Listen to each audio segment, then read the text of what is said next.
My name is Josh Schulkine. This is my wife and 3 kids.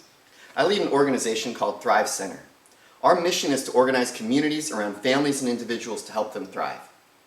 The vision for Thrive Center was formed when my family and I were hired to live in transitional housing for homeless families. I was inspired to do this by a class I took on Martin Luther King Jr., which prompted me to try to understand poverty as the core issue our nation faces.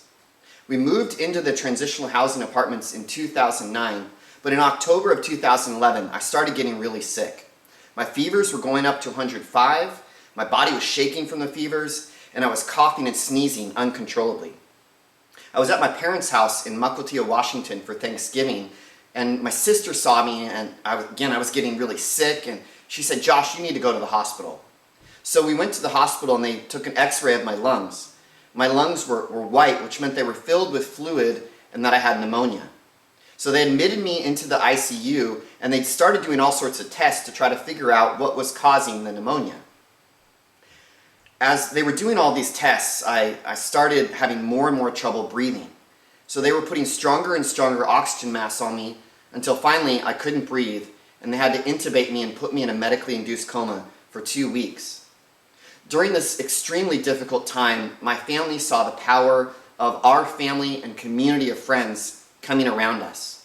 They offered to pay our bills, they brought us food, they watched our kids, they comforted and encouraged us, and they gave my wife advice through an extremely difficult time in our lives. I was in the hospital for about a month, but a week before I got out, I got a call from my wife that police had shown up at our door. At first she thought we were in trouble, but they were actually just dropping off presents that my kids' school had collected for us. My aunts flew up from Southern California, and one of my aunts is a doctor on infectious diseases and conferred with the doctors to give me a medication that lowered my fevers. After about a month in the hospital, we had amassed over $100,000 in debt. But thanks to the hospital, my family and friends, that was all paid off.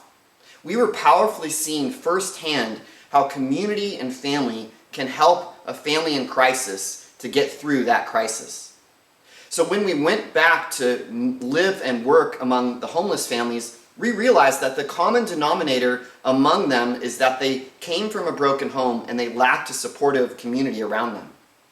After about 5 years of serving that low-income community, we recognized that it was time for a change in our lives, and we moved to Snoqualmie, and I accepted a job at a church serving a community of people that worked at places like Facebook, Amazon, Google, Microsoft, and other large corporations. Basically a community that was at the opposite end of the economic spectrum. And yet for all the facade of their nice houses and cars, I still saw many of the same issues of people trying to do life alone and not having a supportive community around them. They could take care of themselves when everything was going okay, but when they went through a difficulty or a crisis in their lives, that exposed their lack of support. And I saw a lot of dysfunctions in people's homes and a lot of divorce.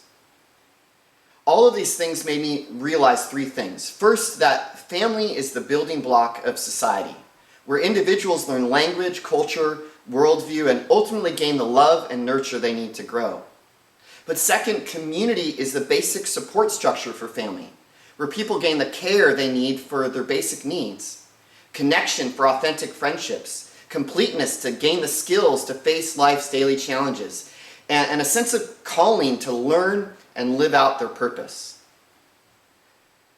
And as I began to realize things too, I realized that poverty is not the core issue our nation faces, but it's really declining communities and struggling families. So I began to study this more and recognize that this wasn't just a local thing, these were national trends.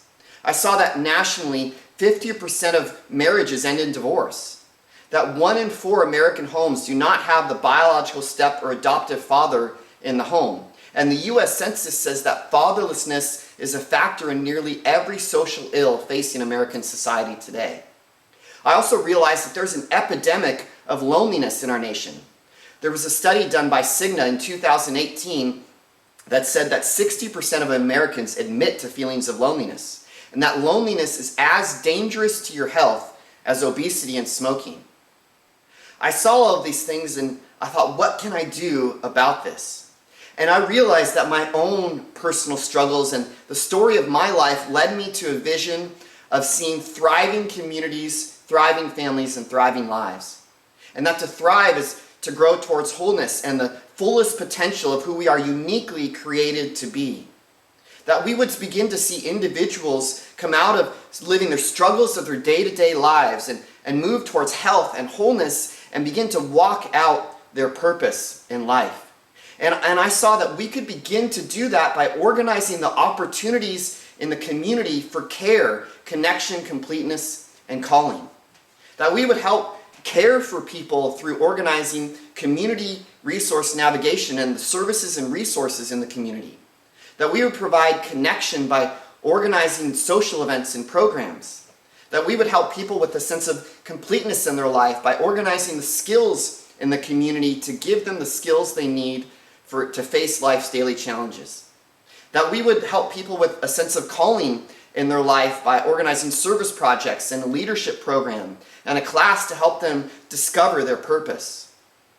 I saw all of these things were needed then, but I feel like they're especially needed now. We're just getting over a mountain of pain from the physical effects of COVID, only to realize that we have a dark and desolate valley to walk through of the social, emotional, and mental health effects from COVID. On top of that, we've had racial injustice, and the resulting unrest has affected almost every community in our nation.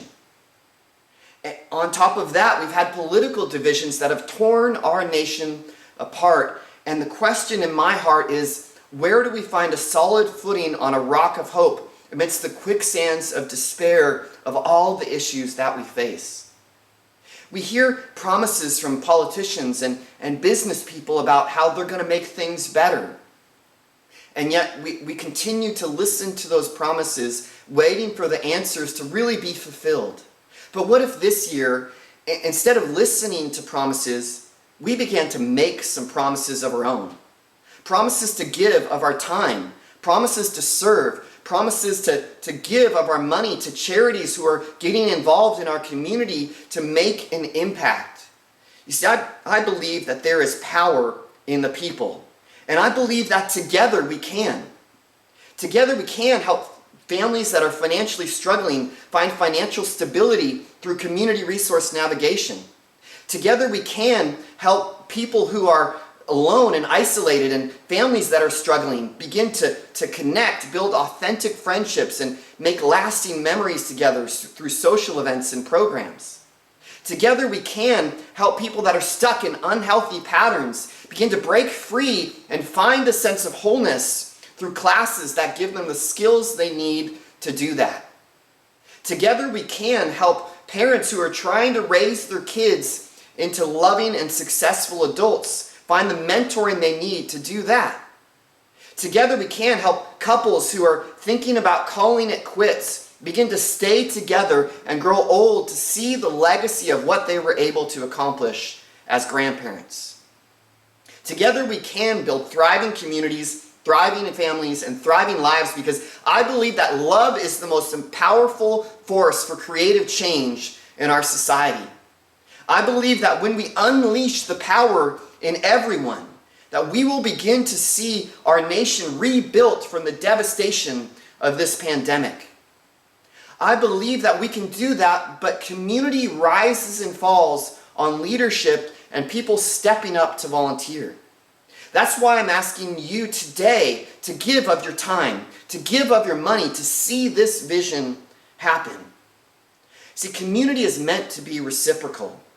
When you give, you realize that you get far more in return. There was a book done by a woman named Bronnie Ware. She was a hospice nurse, which meant that she saw people on their deathbed. And as she talked to them, she began to hear about their regrets. And she noticed there was a pattern to these regrets. The second highest regret was that people worked too much and hadn't spent enough time with their family and friends. But the highest regret, the number one regret, was that they hadn't lived a life true to themselves. They had spent so much time worrying about money or other people's desires that they hadn't focused on what their purpose is, what they were put on this earth to do. You see, when we get to the end of our life and we look back, we realize two things. One, relationships are what is really important. And also that we would live our lives and do what we were created to do to help those people. That is what Thrive Center is all about. I want to help people that when they get to the end of their lives, they can look back and say that I ran the race, I fought the good fight, and I fulfilled my purpose by helping others find theirs. Would you get involved today by clicking the link below or filling out a card to get involved? Thank you.